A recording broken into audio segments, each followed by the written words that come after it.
The moment you open your mouth, something invisible happens. Before the words even land, before the sentence is finished, she already feels it. Not what you said, but who you are. In that first instant, long before logic steps in, a quiet judgment is made. Different, or just like everyone else. You can feel it in your body. That subtle tightening in your chest. The split second where your mind whispers, what should I say next? You search for the right topic, the clever angle, the safe response. And without realizing it, you step into the trap most men never see. The invisible mistake that happens in the first 10 seconds. You start trying. Trying sounds harmless. It even sounds responsible. But effort, when it comes from fear, has a strange effect. The harder you work to impress, the more something quietly slips away. Attraction doesn't lean forward when it's chased. It leans back. It watches. It waits. From the outside, it looks like a normal conversation. Two people talking. A few smiles. A few polite laughs. But inside your head, there's noise, calculations, adjustments, second guesses. You tell yourself you just need to say the right thing. One perfect line. One interesting story. And if you find it, everything will click. That belief is a lie every man is taught. Because attraction is not listening to your words the way you think it is. It's not keeping score of topics or rewarding cleverness. Something deeper is happening beneath the surface. While you're focused on sentences, another part of her is paying attention to something else entirely. Your pauses, your comfort, your certainty. The way you occupy space without asking permission. This is a turning point most men never reach. The realization that conversation isn't being evaluated consciously. It's being felt, measured quietly, interpreted without language. And once you see that, the pressure performed starts to loosen its grip. Because if the real judgment isn't about what you say, then the real problem has never been your words at all. So ask yourself this, and sit with it for a moment. What if the real problem was never what you say, but how you see her? The fastest way to lose her is not saying the wrong thing. It's believing, even quietly, that she's above you. That single assumption reshapes everything. Your tone softens. Your posture shifts. Your words begin to ask instead of state. And without meaning to, you place her on a pedestal she never asked to stand on. It often feels like respect or admiration. You tell yourself you're being polite, considerate, different from other men. But to her nervous system, that admiration carries weight. Pressure. When someone treats you as if you're rare or unreachable, it creates distance, not closeness. She feels watched instead of met. Chosen instead of choosing. This mindset doesn't come from nowhere. It's inherited. Years of advice telling you to win her over, to prove yourself, to show her your value. Voices from the past echo quietly in your head, guiding your behavior long after you've forgotten where they came from. Be careful. Don't mess this up. And every time that thought appears, your presence shrinks just a little. There's a biological cost to this.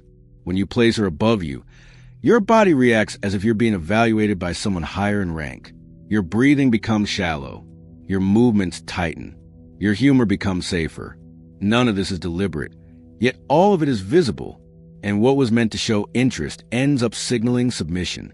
The shift begins with a simple but uncomfortable reframing. She's just human, not a prize, not a judge, not a story you're lucky to be part of.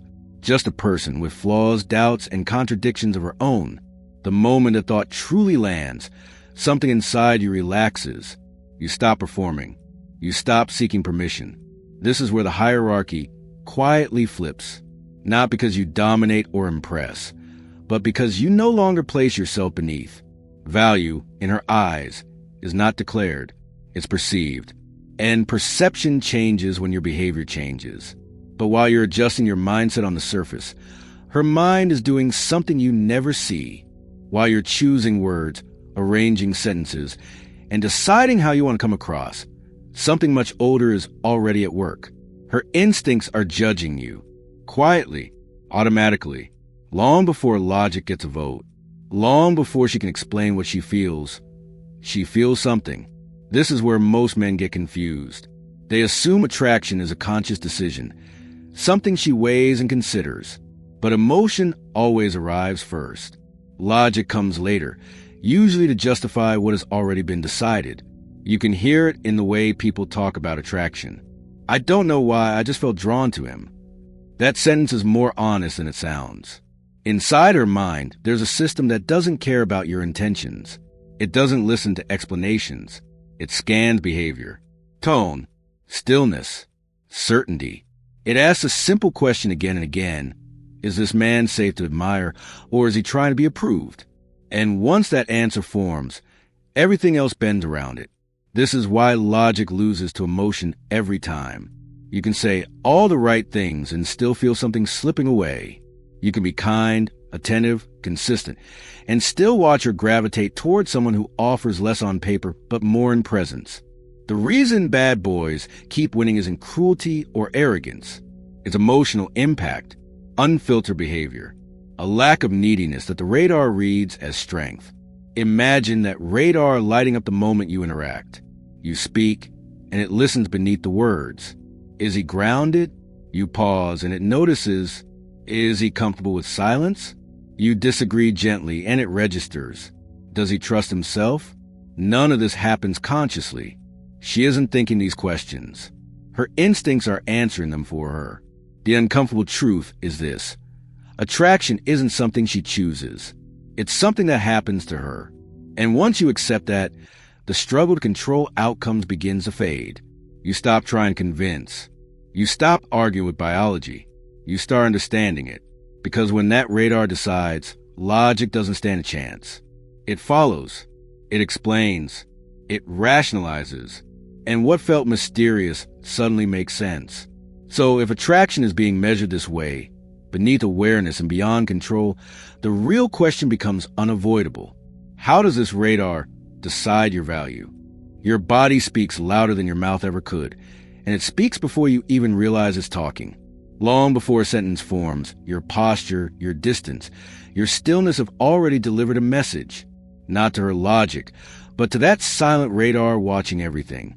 Picture two men standing in the same room.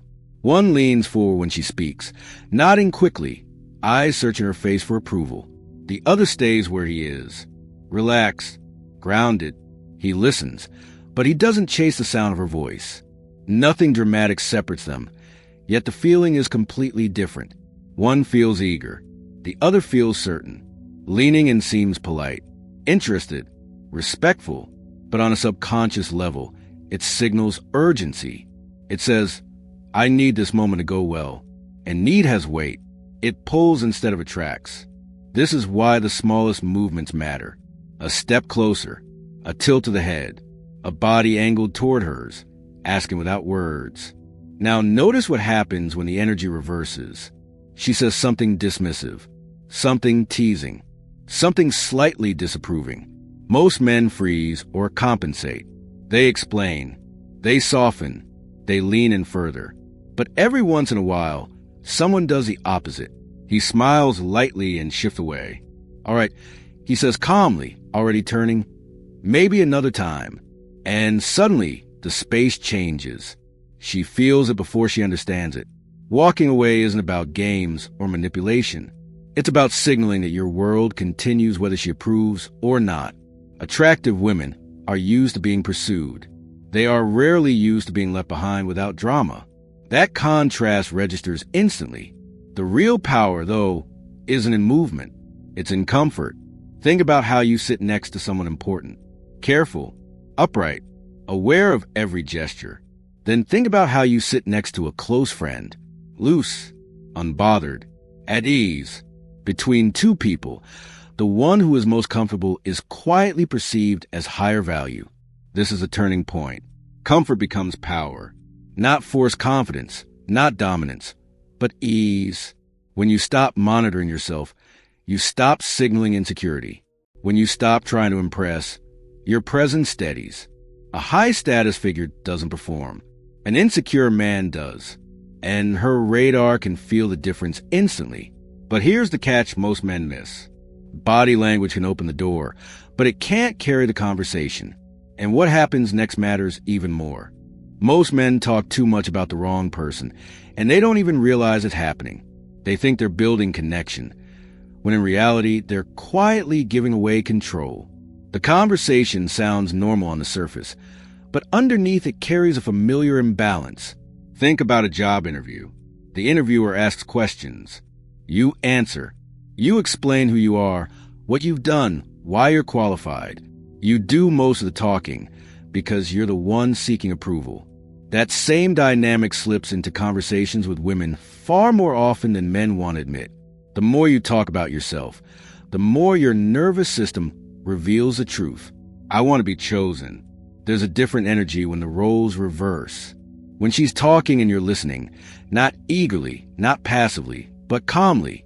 When your questions aren't rushed and your silence doesn't feel awkward. Silence, used correctly, can be magnetic. It creates space, and space invites emotion. This is where clarity replaces confusion. A simple structure shifts everything. Half the conversation should revolve around her, not surface-level facts, but who she is beneath them, what excites her, what frustrates her, how she sees the world. When she speaks and you listen without trying to steer, she feels felt. Another portion of the conversation belongs to the environment, the moment you're in, something you both notice, something slightly random. This is where playfulness lives. You say whatever comes to mind, without filtering for cleverness. This place feels like it's trying too hard. You smile. Or, I swear the music gets louder every time we talk. There's no agenda here, just ease. And only a small part of the conversation is about you. When you do speak about yourself, you don't sell. You don't impress. You underplay. You laugh at yourself. I once got lost 3 blocks from my own apartment. You admit casually. The point isn't the story. It's the lack of need for validation. This is a turning point. The dynamic flips. You're no longer auditioning. You're participating. She's sharing more, leaning in emotionally, wondering instead of deciding. Because the moment you stop trying to be interesting, you become interested. And that's when attraction begins to breathe. But this balance collapses fast when men fall into the most tempting trap of all, talking too much about themselves. The more you explain yourself, the less she wants to know. It feels backwards, almost unfair. But curiosity doesn't grow from information. It grows from space. And most men, especially the ones trying to be liked, rush to fill every gap with detail. Oversharing usually comes from a good place. You want to be honest, clear, open. But when you answer every question fully, when you lay out your story before she's earned access to it, something subtle disappears. The sense that there's more beneath the surface. Mystery doesn't vanish because you're boring. It vanishes because there's nothing left to discover. This is where the nice guy gets stuck. He believes being understood is the same as being desired. So when she asks where he works, he delivers a full resume. When she asks about his past, he gives context, explanations, timelines. He's trying to remove uncertainty. But uncertainty is exactly what creates tension. Watch how the energy shifts with playful restraint. She asks, "So what do you do?" You smile, unbothered. A little of this, a little of trouble. She raises an eyebrow. That's not an answer. You shrug. We just met. Don't rush the mystery. Suddenly the conversation feels alive. Light, charged. This isn't deception. It's pacing. Mystery isn't about pretending to be someone else. It's about not handing over everything before it's needed.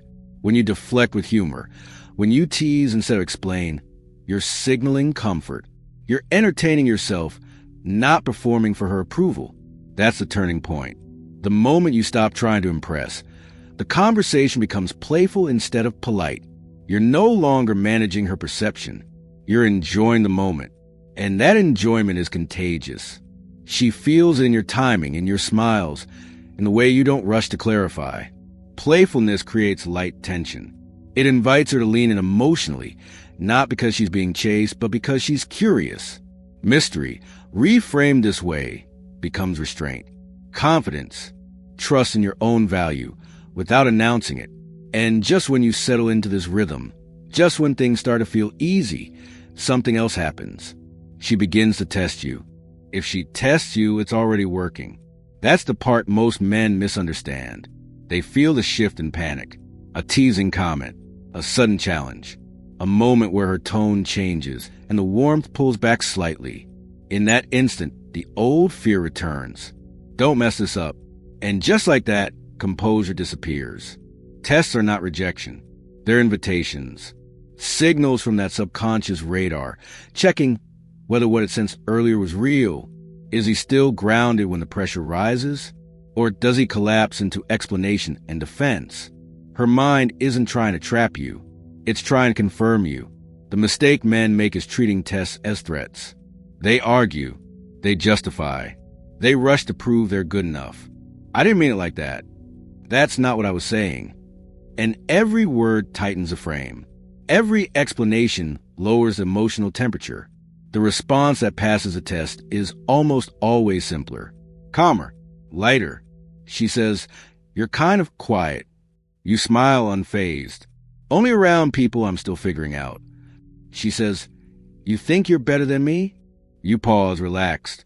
"I think we'll find out." No defense. No apology. Just presence. This is a turning point. When you realize tests aren't obstacles, they become validation. She wouldn't test someone she wasn't curious about. She wouldn't poke at your frame if she didn't want to see whether it held. The moment you stop fearing tests, they lose their power. Her radar is watching closely now. Not your words, but your emotional stability. Your ability to stay centered without becoming cold. Playful without trying. Certain without forcing. And here's the truth that changes everything. You don't pass tests by knowing what to say. You pass them by knowing who you are in the moment. When you trust yourself, the right response appears naturally. This is where most men stop. But this is only the beginning. Because once you understand why tests happen, you can do something far more powerful than passing them. In the next episode, you'll learn how to pass every test without trying, and why failing them on purpose can make her want you more.